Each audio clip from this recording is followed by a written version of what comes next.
এই মুহূর্তে আসলে সুরমা নদীর পানি সিলেট শহর থেকে নেমে গেছে এবং এই মুহূর্তে সিলেটের সুরমা নদীর পানি বিপদসীমার 20 সেন্টিমিটার নিচ দিয়ে প্রবাহিত হচ্ছে, কিন্তু সিলেটের মানুষের ভোগান্তি কিন্তু এখনও কমেনি। এখন পর্যন্ত সিলেট নগরীর সুবহানীঘাট উপশহরের বেশ কিছু এলাকা থেকে পানি নামেনি। এই পানির নামার প্রধান কারণ হচ্ছে সিলেটের যে ড্রেনেজ ব্যবস্থা আছে, যে ড্রেন, ছড়া, খাল যেগুলো আছে সেগুলো কিন্তু পরিষ্কার না। এই কারণে কিন্তু পানি নামছে না। আমি এই মুহূর্তে যে এলাকাটিতে আছি এটি হচ্ছে সিলেটের সুবহানীঘাট এলাকা, এবং এই সুবহানীঘাট এলাকার এটি হচ্ছে একটি প্রধান সড়ক এবং এর দুপাশেই কিন্তু দোকানপাট রয়েছে, এবং এই দোকানপাটগুলিতে যারা ব্যবসা বাণিজ্য করেন তারা কিন্তু সেখানে থাকতে পারছেন না। তার কারণ হচ্ছে পানি এবং তার সাথে দুর্গন্ধযুক্ত পরিবেশ। এই পরিবেশের কারণে মানুষজন যেমন সমস্যায় ভুগছেন সেটা কিন্তু আসলে বলার ভাষা রাখে না। আমরা সিটি কর্পোরেশনের সাথে কথা বলেছিলাম। সিটি কর্পোরেশন আমাদেরকে জানিয়েছে যে তাদের 42টি ওয়ার্ডে 42টি টিম কাজ করছে, ব্লিচিং পাউডার দেওয়া হচ্ছে, কিন্তু আসলে এই যে প্রধান এলাকা সুবহানীঘাট কিন্তু একটা প্রধান এলাকা, অভিজাত এলাকা বলা যেতে পারে, যে এই এলাকার কিন্তু এখন পর্যন্ত সিটি কর্পোরেশনের যারা পরিচ্ছন্নতা কর্মী তারা কি কাজ করেছেন সেটি আসলে এই চিত্রটা দেখেই বোঝা যাচ্ছে যে পানিগুলো নামছে না। যদি তারা এখানে কাজ করতেন তাহলে কিন্তু পানি অবশ্যই নেমে যেত। আমরা নগরবাসীর বিভিন্ন মানুষের সাথে কথা বলছিলাম, যে তারা বলছেন যে এই যে জলাবদ্ধতা সৃষ্টি হয়েছে, এই জলাবদ্ধতা দূরীকরণে কিন্তু তারা স্থায়ী সমাধান চান। স্থায়ী সমাধানটা হচ্ছে যে সিলেটের যে ড্রেনেজ ব্যবস্থা আছে সেই ড্রেনেজ ব্যবস্থার একটি ড্রেনের সাথে আরেকটি ড্রেনের কিন্তু সংযোগ নেই, যার কারণে কিন্তু পানি নামতে দেরি হচ্ছে। পাশাপাশি সিলেট শহরের যে সকল ড্রেন আছে, ছড়া আছে, খাল আছে, অনেকটা কিন্তু ভরাট হয়ে গেছে, এবং সিলেট নগরীর বিভিন্ন দিঘি এগুলোও কিন্তু দখল হয়ে গেছে, এবং এর কারণেই পানিগুলি নামতে দেরি হচ্ছে। যেহেতু সুরমা নদীর পানি বিপদসীমার 20 সেন্টিমিটার নিচে চলে গেছে, সেহেতু কিন্তু পানিগুলো নেমে যাওয়ার কথা, এখন পর্যন্ত নামছে না। এই যে ময়লাযুক্ত পানি থাকছে তা থেকে মশার উপদ্রব হচ্ছে। আশপাশের যারা বাসা বাড়িতে আছেন তারাও কিন্তু সমস্যায় ভুগছেন।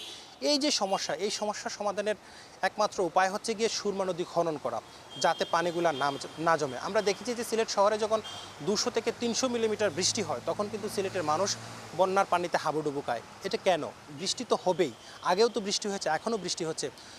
সিটি কর্পোরেশনে যখন প্রতিষ্ঠিত হয় সিলেট সিটি, তখন কিন্তু যে মেয়র এসেছিলেন প্রত্যেক মেয়রের এক একটা ইস্তিহারে দাবি ছিল যে ওনারা জলাবদ্ধতা দূর করবেন। আসলে ওনারা জলাবদ্ধতা কতটুকু দূর করেছেন? হাজার হাজার কোটি টাকা কিন্তু এই ড্রেনেজ ব্যবস্থার পেছনে সিটি কর্পোরেশন থেকে ব্যয় করা হয়েছে। তার ফলাফল কি হয়েছে? শূন্য হয়েছে। এই শূন্য হওয়ার কারণটা কি? আমরা দেখেছি যে সিলেট শহরের শাহিদগাঁ, কাজীটুলা, আম্বরখানা, জিন্দাবাজার, সুবহানীঘাট, যতুরপুর বিভিন্ন এলাকায় কিন্তু এক ড্রেন 4 থেকে 5 বার ভেঙে নির্মাণ করা হয়েছে। এই 4 থেকে 5 বার ভেঙে নির্মাণ করার পরও কেন সিলেটের মানুষ পানির নিচে ভাসবে? সিলেটের মানুষ কেন এত কষ্ট পোহাবে? আমরা দেখি যে যখন 150 মিলিমিটার বৃষ্টি হয়, 200 মিলিমিটার বৃষ্টি হয়, সিলেটের যে একমাত্র যেটি সরকারি হাসপাতাল ওসমানী হাসপাতাল সেটিও কিন্তু পানির নিচে তলিয়ে যায়। ওসমানী হাসপাতালের নিচের ফ্লোরে, প্রতিটি ফ্লোরে কিন্তু হাঁটু সমান পানি, কোনো কোনো জায়গায় কোমর সমান পানি। সিলেটের অভিজাত এলাকা যেটি উপশহর, সেই উপশহরের কিন্তু 10টি ব্লক পানিতে নিমজ্জিত হয়ে যায়, মানুষের ঘরে পানি ঢুকে। অর্থাৎ এই মে, জুন, জুলাই এই 3 মাসের মধ্যে কিন্তু সিলেটের মানুষ যারা রয়েছেন, যারা বাসিন্দা রয়েছেন, তারা কিন্তু 4 থেকে 5 বার, 6 থেকে 7 বার কিন্তু তারা পানিবন্দী হয়ে যায়। এই পানিবন্দী কেন হয়? এই পানিবন্দী যাতে না হয় সেজন্য সরকারের একটি পদক্ষেপ নেওয়া প্রয়োজন। এটা হচ্ছে সিলেটের মানুষের দাবি। আপনাদেরকে আমি আরেকটা জিনিস জানিয়ে রাখি যে 2022 সালেও কিন্তু সিলেট বন্যায় প্লাবিত হয়েছিল। যখন সিলেট বন্যায় প্লাবিত হয়েছিল তখন বলা হয়েছিল যে তড়িৎ গতিতে সুরমা নদী খনন করা হবে। সুরমা নদী খননের জন্য একটি প্রকল্প নেওয়া হয়, 50 কোটি টাকার একটি প্রকল্প। সিলেটের লামাগাজী থেকে কুশিঘাট পর্যন্ত এই প্রকল্পের কাজ শুরু হয়, কিন্তু এখন পর্যন্ত সেই কাজ শেষ হয়নি। মাত্র 11 কিলোমিটার খনন করা হয়েছে। মূল শহরের যে এলাকাগুলি রয়েছে, কিন ব্রিজ, কুশিঘাট, সেগুলো কিন্তু খনন করা হয়নি। জবাবে পানি উন্নয়ন বোর্ডের দাবি যে সিলেট শহরের সুরমা নদীর নিচে তলদেশে পলিথিন জমে গেছে, পলি মাটি জমে গেছে, যার জন্য কিন্তু তারা এগুলা খনন করতে পারছেন না। তো এইগুলা খনন করতে কি আরও শক্তিশালী ড্রেজার মেশিন বসানোর প্রয়োজন আছে কিনা হয়তো সেটি তাদের জানা নেই। তো সিলেটের মানুষের একটাই দাবি হচ্ছে যে সুরমা নদী দ্রুতগতিতে খনন করা হয় এবং প্রয়োজন হলে শহরকা বাদ করতে হবে।